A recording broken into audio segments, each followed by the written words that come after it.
মালদা জেলা পুলিশের উদ্যোগে এবং কালিয়াচক থানার ব্যবস্থাপনায় এবার নাকা চেকিং পোস্ট উদ্বোধন হয়ে গেল মধুঘাটে।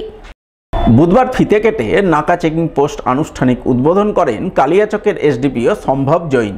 এছাড়া উপস্থিত ছিলেন কালিয়াচক থানার ভারপ্রাপ্ত আইসি মানবেন্দ্র সাহা সহ অন্যান্য পুলিশ অফিসাররা।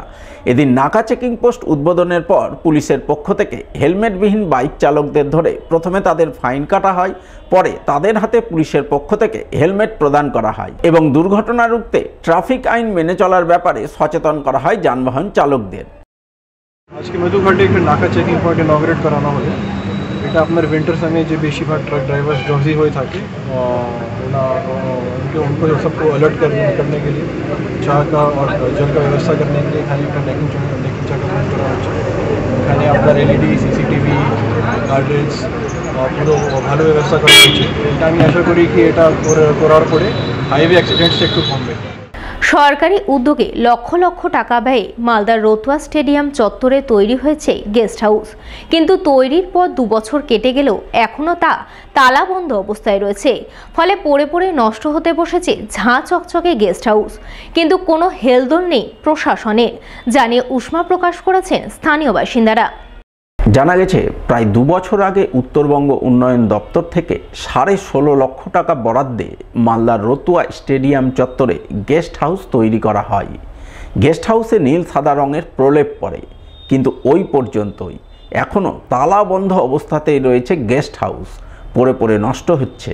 তালাবন্ধ গেস্ট হাউসের দরজা জানালা আগাছায় ভরে গেছে। গেস্ট হাউসের বিল্ডিং থেকে প্লাস্টার খসে পড়তে শুরু করেছে, জানিয়ে উষ্মা প্রকাশ করছেন স্থানীয়রা। তাদের বক্তব্য, খেলোয়াড় ও অফিসারদের থাকার জন্য রতুয়া স্টেডিয়াম চত্বরে গেস্ট হাউসটি তৈরি করা হয়েছে, অথচ সেই উদ্দেশ্যে ব্যবহার হচ্ছে না। তালাবন্ধ অবস্থায় পড়ে পড়ে নষ্ট হচ্ছে। তাই তারা চান গেস্ট হাউসে বিদ্যুৎ সংযোগ ও প্রয়োজনীয় আসবাবের ব্যবস্থা করে দ্রুত চালু করা হোক। আমাদের এখানে যে স্টেডিয়ামটা আছে সেখানে 15 লক্ষ টাকা দিয়ে একটা গেস্ট হাউস তৈরি হয়েছে।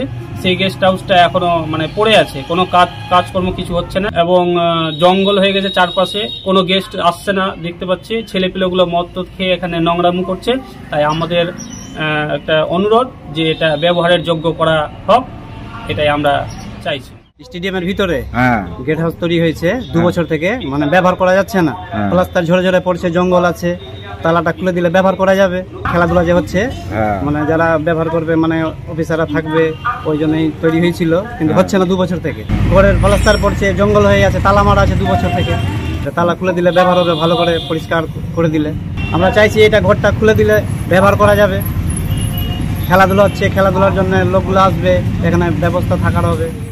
এই বিষয়ে রতুয়া 1 নম্বর ব্লক যুব কল্যাণ আধিকারিক সুকমল ঘোষকে ধরা হলে তিনি তার ঊর্ধ্বতন কর্তৃপক্ষের সঙ্গে আলোচনা করে দ্রুত গেস্ট হাউসটি চালুর ব্যাপারে প্রয়োজনীয় উদ্যোগ গ্রহণের আশ্বাস দেন। বেশ কিছুদিন হয়ে গেছে ওটা অবৈধ পড়ে আছে, তো ওটা নিয়ে বর্তমান যে প্রশাসনিক বিভিন্ন আধিকারিকদের আছে বা আমার ঊর্ধ্বতন কর্তৃপক্ষের সাথে সেটা কথা বলে দেখছি ওটা নিয়ে চালু করা যায়।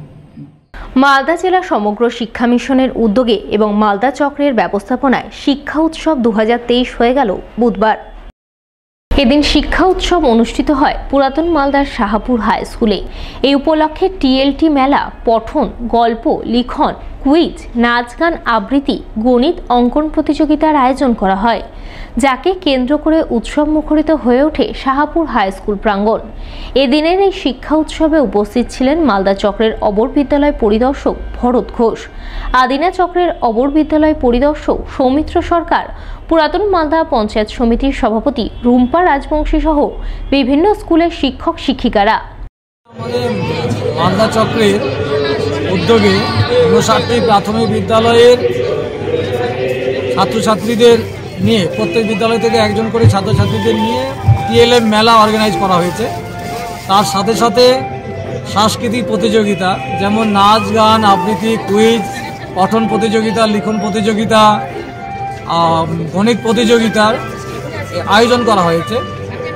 এর উদ্দেশ্য হচ্ছে যে ছাত্রছাত্রীদের মধ্যে বিভিন্ন রকম প্রতিভা লুকিয়ে থাকে, সেই প্রতিভাটাকে আমরা খুঁজে বের করার চেষ্টা করছি এবং টিএলএম এর কোন বিদ্যালয় কী ধরনের টিএলএম বানিয়েছে টিএলএম বলতে টিচিং লার্নিং ম্যাটেরিয়াল, এটা বাচ্চাদের পড়তে পঠন বা শিখনের ক্ষেত্রে সহায়ক হয়। সেই টিচিং লার্নিং ম্যাটেরিয়াল কিভাবে বাচ্চাদেরকে আরও হেল্প করতে পারে, এবং একটা বিদ্যালয়ের টিএলএম বাকি 58টা বিদ্যালয় দেখতে পাবে এবং সমস্ত শিক্ষক শিক্ষিকাও আজকে সে টিএলএমগুলো দেখবে। এখান থেকে একটা অভিজ্ঞতা অর্জন করবে যে কত রকমভাবে টিএলএম এ বানিয়েছেন আমাদের টিচাররা। সেই টিএলএম এর মাধ্যমে এখান থেকে কিছু শিক্ষণীয় বিষয় শিখে নিয়ে গিয়ে ওনাদের নিজের স্কুলে গিয়ে অ্যাপ্লাই করবে, তাতে করে বাচ্চাদের পঠনের মান আরও উন্নত হবে।